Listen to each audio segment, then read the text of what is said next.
For today's video guys, so ayan, tingnan nyo sa paligid, napaka lawak ng low tide. So ang gagawin natin ngayon guys, yung subukan natin yung isang hanap buhay ng manghihimag. So sa madaling salita, siguro ganito, yung himag na tinatawag namin ay siguro sandworm. Ayan, sa buhangin na ito, nasa ilalim yung himag na tinatawag. Guys, curious talaga ako na subukan ko ito kung gaano ba kahirap, kung gaano ba katagal na manguha ng ganitong klaseng pamumuhay. So, itong klaseng himag guys, yung pamain sa isda. Yan. So para makuha yan, so mayroong mga gamit na pwede natin gamitin para makuha ang klaseng himag yan.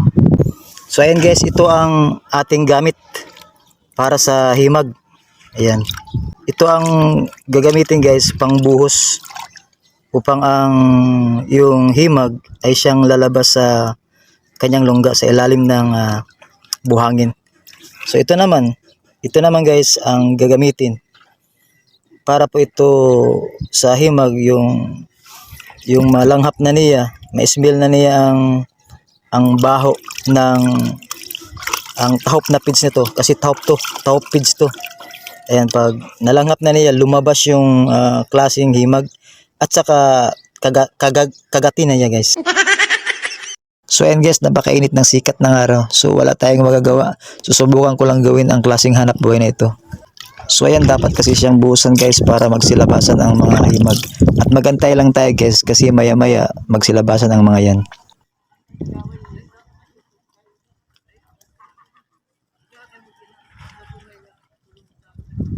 So ayan guys, ito ang siyang tinatawag namin himag dito. Ang tawagin sa amin na himag sa bantayan. I don't know kung anong tawag sa inyo. Pwede rin natin tawagin itong sandworm. O yan. Yan itong klase. O yan. Mahaba pa to guys. Super mahaba to. Ayan, I don't know kung sa iba't ibang lugar meron ng ganitong klaseng pamumuhay. Yan, mahirap to kunin. Yan, putol guys oh. Napakahigpit ng kapit niya guys oh. Grabe talaga. At ang ngipin niya guys parang sa centipede. So ayan, tingnan yung maigi. Ayan, oh di ba? Oh.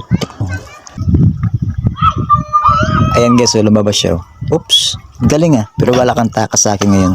Yari ka ngayon. Buhusan ulit para lumabas.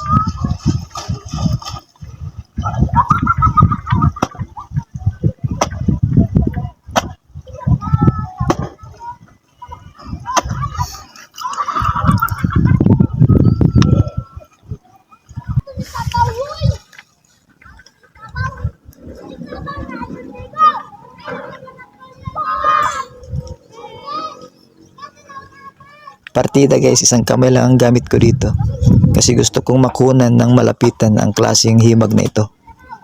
Napakahirap ng sitwasyon ko dito guys, kasi sa isang kamay ko'y hawak ko ang cellphone at sa kabila naman ay itong himag. So ayan guys, dahan-dahan ko siyang hinila pataas. Careful lang kasi ako dito guys, kasi baka ba maputol.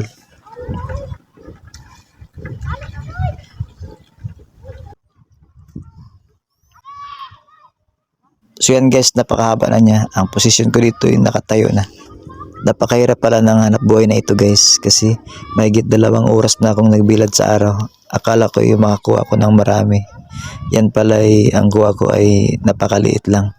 Nagtanong ako sa isang mama guys na very expert na kumuha nito. Sabi niya, ang kilo daw ay 180 piso. So imagine parang matatagalan pa sila bago makabuo ng 1 kilo. Pero feeling success ako guys, kasi naranasan ko ang naranasan nila. Ang hirap pala.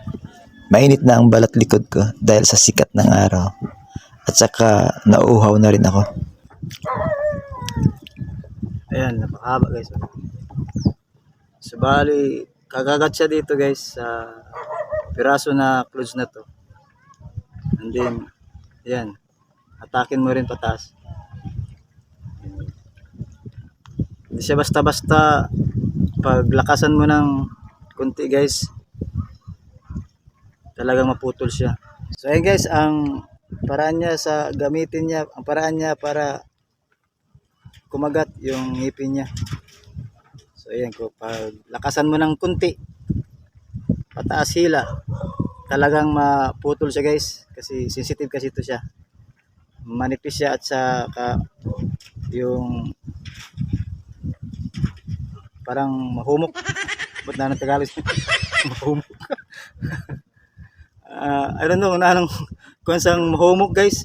Siguro malambot. Ayan, malambot guys. Sensitive ba? So ayan guys, at least nasubukan ko magbilad, magpawis at magpagod sa sikat ng araw. Sa lahat ng nangunguha ng himag dyan, salot ako sa inyo. Kahit na mahirap, kinaya nyo. Mabuhay lang. Salamat po sa inyong panonood guys. Salamat sa inyong suporta. Thank you very much and God bless po sa inyo.